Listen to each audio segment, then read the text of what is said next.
সমুদ্রপথে Malaysia গিয়ে নিখোঁজ ১৯ বাংলাদেশি।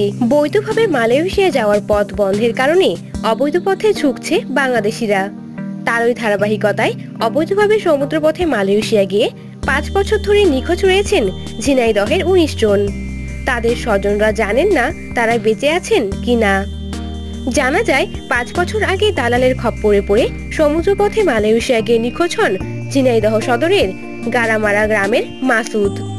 শুধু মাসুদই নন, একই এলাকায় তার মতো ১৯ জন সংসারে সচ্ছলতা ফেরাতে অবৈধ পথে মালয়েশিয়ায় রওনা হয়ে নিখোঁজ রয়েছেন। টাকা পয়সা হাতিয়ে নিয়ে লাপাত্তা দালাল চক্র। নিখোঁজ ১৯ জনের মধ্যে ঝিনাইদহ সদরের গারামারা গ্রামের ৮ জন, রামচন্দ্রপুরের ৩ জন, মিয়াকুণ্ডু গ্রামের ৪ জন, পিরোজপুর গ্রামের ৩ জন ও মহেমায়া গ্রামের ১ জন রয়েছেন বলে জানা গেছে। আত্মীয়রা বলছেন, দালালরা বলেছে তারা বেঁচে আছে, আমাদের টাকা দাও, আমরা তাদের খুঁজে এনে দেব। আমরা তাদেরকে টাকা পয়সাও দিচ্ছি, তাদের দ্বারা আমরা প্রতারিত হয়েছি। এদিকে নিখোঁজদের বিষয়ে কিছুই জানে না জেলার কর্মসংস্থান ব্যুরো।